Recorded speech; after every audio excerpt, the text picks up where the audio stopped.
Hello, I'm Secretary of State Kris Warner, and I serve as the Chief Business Officer for the state of West Virginia.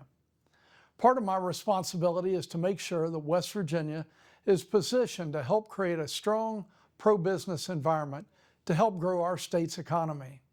To do that, my office is working to promote the services and programs available throughout the state to help support entrepreneurs and small business owners. This is part of a video series we call Just 3 Questions.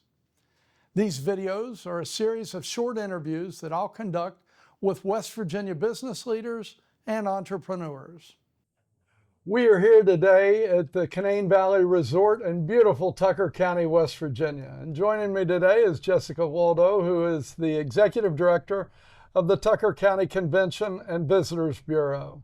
Thank you very much for joining me today. Thank you for having me.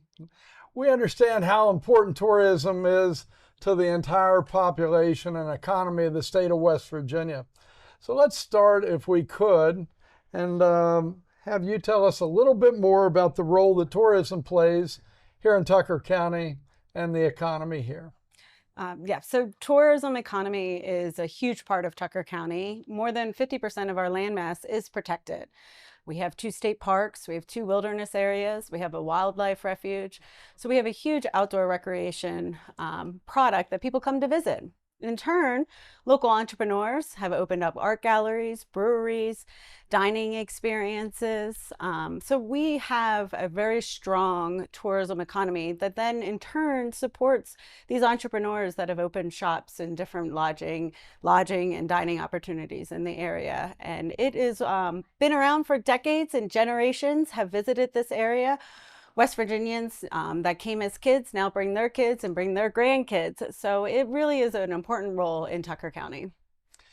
So you referred to it as areas that are protected. So we've got Canaan Valley Resort, Dolly Sods, Blackwater Falls, and the Monongahela National Forest are all government owned and all very important to Tucker County. So what kind of relationship does the CVB and the Chamber and local elected officials have with these entities? Oh, it's very important. Did you know we have more state parks than stoplights here in Tucker County? So it is important for us to keep up those relationships so we know what they're doing and they know what we're doing.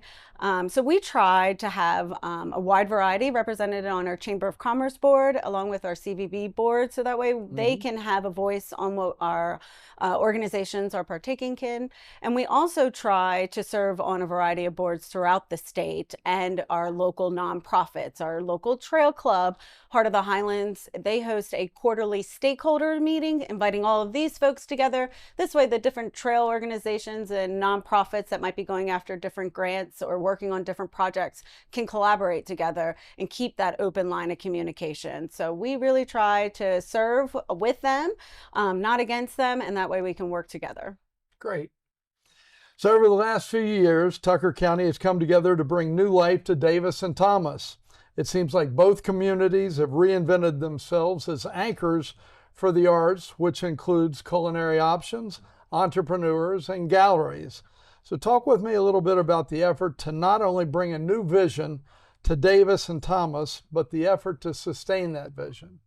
As I mentioned before, people have been vacationing and recreating in Tucker County for generations.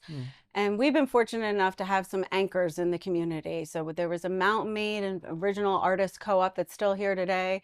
Purple Fiddle has been established in Thomas for over 20 years.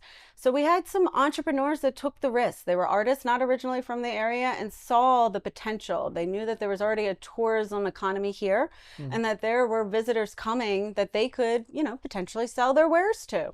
So Thomas at that time had a large vacancy on the Front Street, right along the river there, as we call it. And they were historical buildings that needed some love, and they were willing to have, in exchange for an affordable rent, maybe even a place to live upstairs, they worked on these different storefronts and they started artisan galleries. Then they told their friends about it, and their friends told their friends. And one gentleman has 3 different storefronts that he's either ownership of or partner of, and now his wares are sold throughout the country. So it's important that at that time they saw the potential and the community supported them. And I will say, though, they've also given back. Some of them have served on councils of either the Davis or Thomas city councils. They serve with nonprofits in the community. They're always willing to donate or help different organizations throughout. And so that is another example of a good partnership with your entrepreneurs and business area. So we were fortunate that they took that chance, and now it has expanded. Another thing is the breweries. We had one brewery, then two, now three, and we're up to four potentially that is being built currently. So it diversifies what people are able to do and see when they come into Davis and Thomas. And then there's also our small community of Parsons, a young couple born and raised in Tucker County, just recently renovated a motel that was, abandoned and not really doing anything. And they renovated, and it's the cutest little motel now in Parsons. And, they took another risk. So we have entrepreneurs that are willing to take the risk and support, and then the locals are willing to support them as well. That is, that is special, and it's a model, quite frankly, that small communities all around West Virginia could follow. Jessica, thank you very much for joining me for just 3 questions, and thank you for watching today.